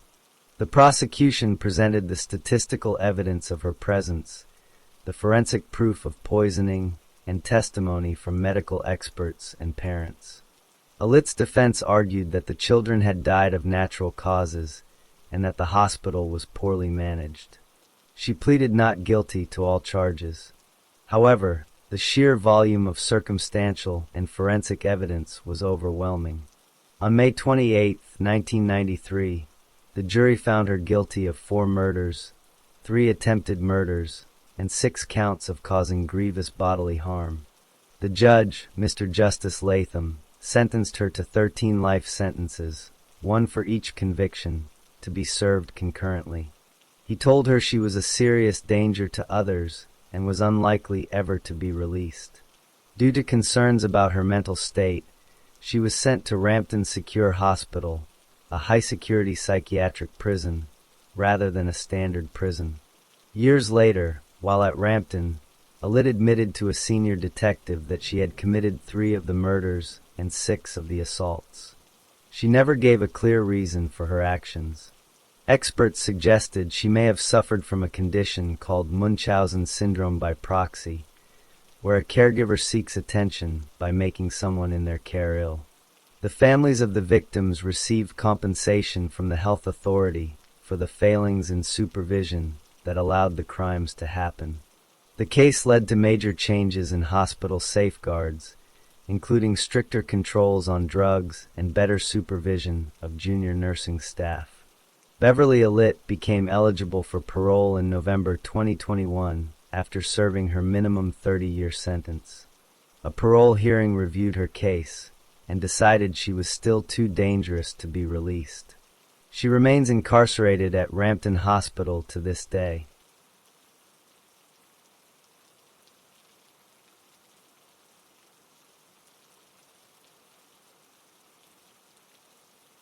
Story 6. Charles Cullen was born in West Orange, New Jersey. He was the youngest child in a large family of 8 children. His father drove a bus for a living. His father died suddenly when Charles was still an infant, less than a year old. This meant Charles never knew his father. After his father's death, Charles's mother was left to raise all the children by herself. The family had very little money. Charles later described his childhood as unhappy. He said he was often bullied by other children at school. He also said he was picked on by his older sister's boyfriends when he was at home. He felt like an outsider and was very lonely. When he was about 9 years old, Charles did something very concerning. He found a chemistry set and drank the chemicals inside. This was his first known attempt to end his own life. He survived, but it showed he was deeply troubled even as a child. When Charles was 17 years old and still in high school, another tragedy happened. His mother was killed in a car accident. This left Charles completely orphaned before he even became an adult. He finished high school the following year. With no parents and no clear plan, he decided to join the military. Charles enlisted in the United States Navy. He was trained to work on submarines. He passed all the required tests, including mental health evaluations. He was assigned to a submarine called the USS Woodrow Wilson. His job was to help with the missile systems. Life on a submarine is very hard. The crew lives in tight spaces underwater for months at a time. Charles did not fit in with the other sailors. He was bullied again, just like he had been in school. About a year into his Navy service, something strange occurred. Charles's commanding officer found him sitting at the missile controls. But Charles was not wearing his proper Navy uniform. Instead, he was dressed in a surgical gown, a face mask, and medical gloves. He never explained why he was wearing this medical clothing. He was punished for this unusual behavior. After this incident, the Navy moved him to a different, less stressful job on a supply ship. During this time, Charles tried to kill himself again. He was sent to a Navy psychiatric hospital several times for treatment for depression. Finally, the Navy discharged him in 1984. The exact reason for his discharge was not made public. After leaving the Navy, Charles needed to find a new path. He decided to go to nursing school. He enrolled in a program at Mountainside Hospital in New Jersey. He studied and graduated as a nurse in 1987. Soon after, he got his first nursing job in the burn unit at St. Barnabas Medical Center. Around the same time he became a nurse, his personal life also changed. He married a woman named Adrienne Taub. She worked with computers. They started a family and would eventually have 2 children together. Charles now had a professional license, a job, a wife, and a new baby. On the surface, his life appeared to be settling into a normal pattern. Charles Cullen began his nursing career in the burn unit at St. Barnabas Medical Center. Not long after starting, he committed his first murder. On June 11, 1988, he gave a patient a lethal overdose of medication through an intravenous line. The patient died. This was not an accident. Cullen chose to do this. He later admitted he also killed other patients at this hospital. One victim was a patient with AIDS. Cullen killed him by giving him a deadly overdose of insulin. The hospital administration began to notice a problem. They found that bags of intravenous fluid were contaminated. They started an investigation. The evidence suggested Cullen was responsible. He had likely caused the deaths of dozens of patients by tampering with medical supplies. Before the hospital could confront him, Cullen resigned from his job in January 1992. He left before any official action could be taken against him. Just 1 month later, in February 1992, Cullen was hired at Warren Hospital in New Jersey. He worked in the coronary care unit. Here, he continued killing patients. In August 1993, a 91-year-old woman with cancer told her son something disturbing. She said a nurse who was not assigned to her care had come into her room and injected her with a needle. That nurse was Charles Cullen. The woman died the next day. The hospital gave Cullen a lie detector test. He passed the test, and the matter was dropped for the time being. He later admitted he killed her with an injection of a drug called digoxin. During this period, Cullen's personal life was falling apart. He had started drinking heavily. His wife was alarmed by his behavior. She was also upset because he was abusive to their family dogs. In early 1993, she filed for divorce. She was so afraid of him that she also got a legal restraining order to keep him away from her and their children. The divorce was final in late 1994. Cullen's behavior became more erratic. In March 1993, he broke into the home of a female coworker from the hospital while she and her young son were asleep. He did not wake them and left. He then began to follow and stalk this woman. She reported him to the police. Cullen was charged and pleaded guilty to trespassing. He received 1 year of probation. Cullen left Warren Hospital at the end of 1993. He then got a job in the intensive care unit at Hunterdon Medical Center. He worked there for 3 years and even received an award for his work. He claimed he did not harm anyone for his first 2 years at this hospital. However, he admitted that between January and September of 1996, he killed 5 patients at Hunterdon. He used overdoses of digoxin again. After this, he was fired from a brief job at another hospital for doing poor work. For 6 months, Cullen was unemployed and deeply depressed. He checked himself into a psychiatric facility. After getting out, he needed work. In February 1998, he was hired by the Liberty Nursing and Rehabilitation Center in Pennsylvania. Here, an 85-year-old patient died suddenly after an unscheduled insulin injection. Another nurse was blamed and fired, even though she accused Cullen. Later, the hospital fired Cullen himself. They caught him entering the room of a patient he was not assigned to, holding syringes. The patient's arm was broken during this encounter. Cullen's next job was at Easton Hospital from November 1998 to March 1999. On December 30th, 1998, he murdered another patient with digoxin. A blood test showed the lethal drug levels, but an internal hospital investigation could not prove Cullen did it. He left and went to work at Lehigh Valley Hospital in April 1999. There, he killed 1 patient and tried to kill another. He resigned after only 1 month. In May 1999, Cullen began working at St. Luke's Hospital in Bethlehem, Pennsylvania. He stayed there for 3 years. During this time, he murdered at least 5 patients and tried to kill 2 others. His personal despair continued. In January 2000, he attempted suicide again by lighting a charcoal grill in his sealed bathroom. Neighbors smelled smoke and called for help. He was taken to a psychiatric hospital, but was released the next day. At St. Luke's, a coworker finally grew suspicious. The coworker found discarded medicine vials that were not normal waste. These were not drugs people would steal for fun. An investigation showed Cullen had taken them.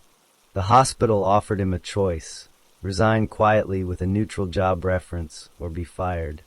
He chose to resign in June 2002. After he left, 7 of his coworkers contacted the local district attorney. They told the DA they suspected Cullen had been killing patients with drugs. However, the investigators did not look deeply into his past work history. Without strong evidence, the case was dropped 9 months later. In September 2002, Cullen was hired once more, this time at Somerset Medical Center in New Jersey. He started killing patients there almost immediately. He used digoxin, insulin, and another drug called epinephrine. By the middle of 2003, he had killed at least 13 patients at Somerset and tried to kill another. The hospital's own systems began to raise alarms. The computerized records showed Cullen was accessing the files of patients who were not under his care. The system for dispensing drugs showed he was requesting medicines his patients did not need. He made many strange requests, often canceling them right away. In July 2003, a medical expert from the New Jersey Poison Center warned Somerset Hospital officials. The expert said several suspicious patient overdoses suggested a staff member might be killing people. The hospital did not fire Cullen or go to the police yet. By October 2003, Cullen had killed at least 5 more people at Somerset. His final victim at this hospital died from extremely low blood sugar, a sign of insulin overdose. This death finally prompted the hospital to contact the New Jersey State Police. The New Jersey State Police began their investigation at Somerset Medical Center in October 2003. Hospital records showed Charles Cullen had accessed the files and rooms of patients who later died suspiciously. The police also saw the records of his unusual requests for medicines. Based on this evidence, the police obtained a warrant for his arrest. On December 12, 2003, detectives arrested Charles Cullen at a restaurant. He was charged with 1 count of murder and 1 count of attempted murder for his actions at Somerset. 2 days after his arrest, he was questioned by detectives. During this interview, Cullen confessed. He admitted he had murdered a patient named Florian Gall and had tried to kill another named Jean Kyung-han. Then, he told the detectives something much larger. He said that over his 16-year nursing career, he had killed as many as 40 patients. Cullen agreed to cooperate with investigators. In return, the prosecutors in New Jersey and Pennsylvania promised they would not seek the death penalty. His cooperation was needed to identify his victims. Because he used common drugs that are often present in sick patients, and because hospital records were sometimes missing, investigators needed his help to determine which deaths were murders. Cullen was taken from his jail cell to an office many times over the following months and years. He would review boxes of old patient charts, medical reports, and lab results. He studied these documents to point out which patients he had killed. Through this process, officials were able to confirm 29 murders. Cullen could not remember all of his victims, and some records were destroyed, so the true total will never be known. Some investigators believe he may have killed hundreds of people.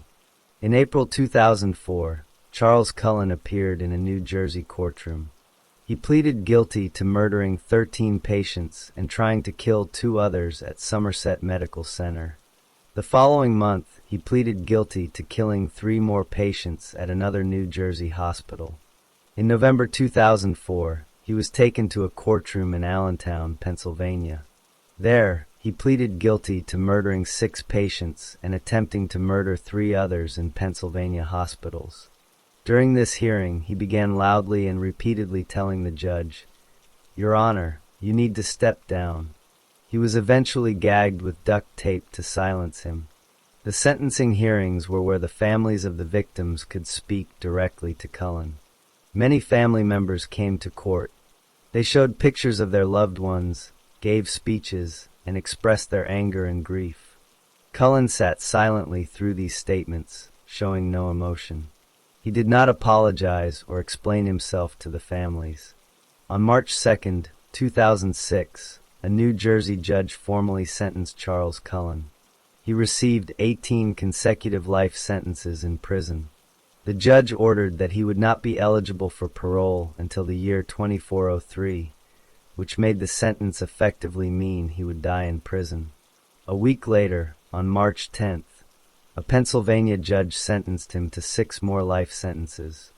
Under Pennsylvania law, a life sentence has no possibility of parole. During the investigation and court process, a separate personal issue arose. Cullen's former girlfriend had a brother named Ernie Peckham who was dying from kidney disease. Cullen was tested and was found to be a perfect medical match to donate a kidney to Peckham. Cullen wanted to make this donation. Some people saw this as a final attempt to control a life, while others saw it as a compassionate act. The legal system had to decide if a convicted serial killer could donate an organ. After much debate, the donation was eventually allowed to proceed.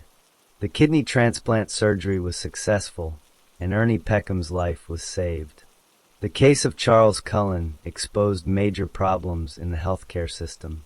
Hospitals were often afraid to investigate suspicious deaths or give bad job references for fear of being sued. There was no good system to track a nurse with a troubled work history from one hospital to the next.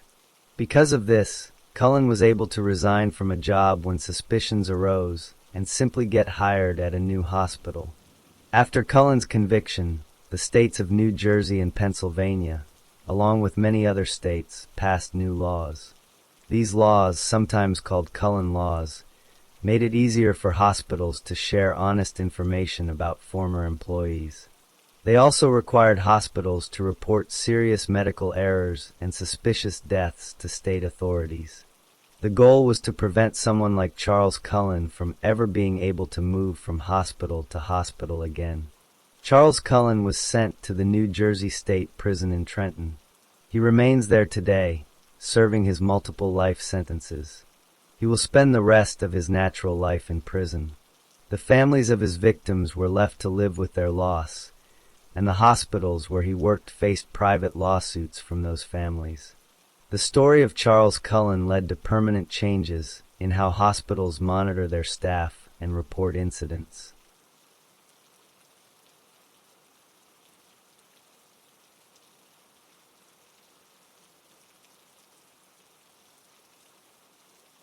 Story 7. Kristen Heather Strickland was born on November 13, 1967, in Fall River, Massachusetts. She was the first child of Richard and Claudia Strickland. Her father, Richard, had a job as an executive in an electronics company. Her mother, Claudia, was primarily a homemaker who also worked part-time as a teacher. The family lived a middle-class life. Kristen had a younger sister. Their childhood appeared normal from the outside. During her teenage years, Kristen attended Groton-Dunstable Regional High School in Groton, Massachusetts.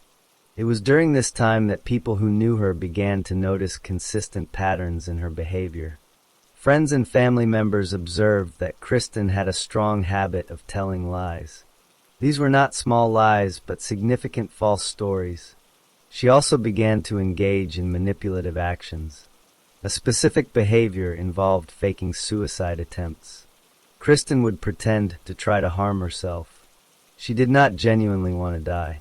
Instead, she used these fake attempts as a tool. Her goal was to manipulate the people around her. She wanted to cause a reaction and make people pay attention to her. This pattern of deception and manipulation became a regular part of her interactions. After high school, in 1986, Kristen enrolled at Bridgewater State College to continue her education. Her behavioral problems continued there. After one of her fabricated suicide attempts, the college officials became involved. They did not believe it was a real attempt. Because of this incident, the college ordered her to receive psychiatric treatment. This was a required condition for her to remain in school. The situation at Bridgewater State College did not improve. In 1987, Kristen decided to leave. She transferred to Mount Wachusett Community College in Gardner, Massachusetts. Her time there was short. She soon transferred again, this time to Greenfield Community College in Greenfield, Massachusetts. She focused her studies on nursing. At Greenfield Community College, Kristen completed her nursing diploma. In 1988, she passed the exams to become a registered nurse. It was also in 1988 that she married a man named Glenn Gilbert. After her marriage, she began using the name Kristen Gilbert. Becoming a nurse was a significant step. It gave her a position of trust and responsibility, and it provided her with specialized knowledge about medicines and medical procedures. In 1989, Kristen Gilbert began working as a registered nurse at the Veterans Affairs Medical Center, VAMC, in Northampton, Massachusetts. She worked on the ward that cared for veterans who were very sick, many with serious heart conditions. At first, she was seen as a competent nurse. In April 1990, a magazine for VA staff even featured her in a positive article. However, over time, other nurses on her shift began to notice a pattern. When Kristen Gilbert was on duty, medical emergencies and sudden deaths seemed to happen much more often. These events were initially blamed on the fact that the patients were already very ill, but the pattern became hard to ignore. The other nurses started joking darkly about it, calling Gilbert the angel of death behind her back. They did not formally report their suspicions at first. Another pattern emerged concerning medical supplies. The ward kept a stock of emergency drugs, including epinephrine. Epinephrine is a powerful medicine used to try to restart a patient's heart during a cardiac arrest. Nurses began to notice that the supply of epinephrine vials was disappearing unusually quickly, especially during Gilbert's shifts. In 1996, 3 nurses finally decided to report their concerns to the hospital management. They formally noted the strange increase in cardiac arrests and deaths, and the missing epinephrine. The hospital administration started a quiet internal investigation to look into the matter. When Kristen Gilbert learned about this investigation, she took a drastic step to disrupt it. She used a telephone to call in a bomb threat to the Veterans Affairs Medical Center. Her plan was to cause panic and evacuate the building. She hoped this would stop the investigation or destroy potential evidence. The bomb threat did cause an evacuation, but the investigation continued. Gilbert left her job at the hospital later in 1996 while the investigation was still ongoing. After leaving, her personal behavior became unstable. In the fall of that year, she checked herself into psychiatric hospitals 7 different times. Each stay lasted between 1 and 10 days. The authorities had focused on her bomb threat. In January 1998, Gilbert stood trial for making that threat. The prosecutors said she did it to get back at her co-workers and a former boyfriend at the hospital, a police officer named James Perot, who was part of the investigation. In April 1998, she was convicted of the crime of calling in the bomb threat. Meanwhile, the investigation into the patient deaths had grown much more serious. Federal prosecutors began building a murder case against Gilbert. They gathered evidence from her entire time at the hospital. They stated that Gilbert caused medical emergencies by injecting patients with unprescribed doses of epinephrine. This would cause a sudden, violent rise in heart rate and blood pressure, leading to a fatal heart attack in vulnerable patients. The prosecutors said she did this for attention. Her former boyfriend, James Perot, was a VA police officer. Hospital rules required that a police officer be present at every medical emergency. By creating an emergency, Gilbert could ensure that Perot would come to her ward. She could then appear skilled and calm during the crisis. The prosecutors listed specific crimes. They said that in early 1988, before she worked at the VA, Gilbert used a large kitchen knife to assault someone in Greenfield. They said in November 1995, she tried twice to murder a person using poison. At the VA hospital, they accused her of trying to poison a patient on January 28, 1996. They also said that on January 30, 1994, she caused a medical emergency by deliberately removing a patient's breathing tube. The prosecutors described her actions during emergencies. On November 9, 1995, they said she abandoned a patient who was having a cardiac arrest. She then asked another nurse to walk with her to check on patients, waiting for that nurse to discover the dying patient first before she acted. On November 17, 1995, they said that during a medical emergency, she refused to use the cardiac defibrillator paddles herself. Instead, she forced an untrained coworker to use them on the patient. Furthermore, the prosecutors revealed that years before becoming a nurse, while working as a home health aide, Gilbert had deliberately scalded a mentally handicapped child with dangerously hot bath water. The federal investigation into the patient deaths at the Northampton Veterans Affairs Medical Center was extensive. After Kristen Gilbert was convicted for the bomb threat in 1998, authorities intensified their efforts regarding the suspicious medical emergencies. Investigators from the FBI and the VA Inspector General's office gathered years of medical records. They analyzed patterns of deaths and code blue emergencies, comparing them with staff schedules. The data showed a clear and significant spike in incidents during the shifts that Gilbert worked. A key part of the investigation was tracking the supply of epinephrine. Pharmacy records proved that large amounts of the drug were signed out under Gilbert's name or went missing during her shifts. The physical evidence, combined with the statistical data, formed the backbone of the prosecution's case. The testimony of other hospital staff was crucial. Nurses recounted the unusual frequency of emergencies and Gilbert's often strange behavior during them. They described her insistence on being the one to draw emergency medication and her calm demeanor amidst chaos. James Perot, the former VA police officer and Gilbert's ex-boyfriend, provided critical testimony. He told the court that while Gilbert was in a psychiatric hospital in 1996, she had confessed to him over the phone that she had killed someone. The trial for the murders began in federal court. Because the crimes occurred on federal property, the case was under federal jurisdiction. This also meant the death penalty was a possible sentence, even though Massachusetts state law does not have capital punishment. The prosecution presented a detailed case, showing how Gilbert injected patients with epinephrine to induce cardiac arrests just to create a crisis. The defense argued that there was no direct physical evidence, like a syringe with her fingerprints containing epinephrine, that definitively linked her to the murders. They stated the patients were very ill and could have died naturally. They suggested the statistical correlations were just coincidence. On March 14, 2001, the jury reached a verdict.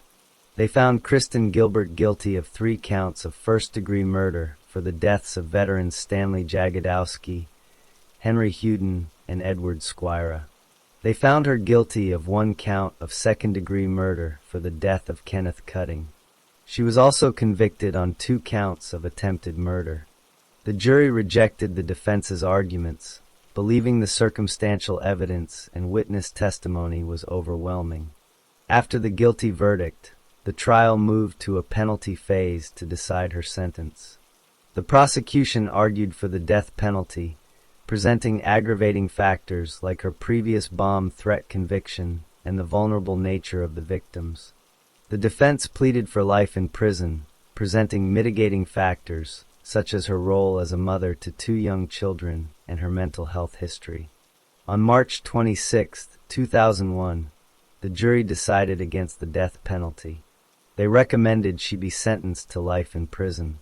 The following day, the judge formally sentenced Kristen Gilbert to 4 consecutive life terms in prison without the possibility of parole, plus an additional 20 years for the attempted murders. She was initially held at the Massachusetts Correctional Institution in Framingham. Later, she was transferred to the Federal Medical Center Carswell, a prison hospital in Fort Worth, Texas, where she could be monitored and treated for any psychiatric issues. In 2003, Gilbert had the option to pursue a federal appeal for a new trial. However, a recent U.S. Supreme Court ruling at the time meant that if she won an appeal and was retried, prosecutors could again seek the death penalty. Facing this risk, she voluntarily dropped all her appeals in July of that year. This action finalized her convictions and life sentences. The victims' families received justice through the legal verdict, but they carried the lasting pain of knowing their loved ones were murdered while under medical care.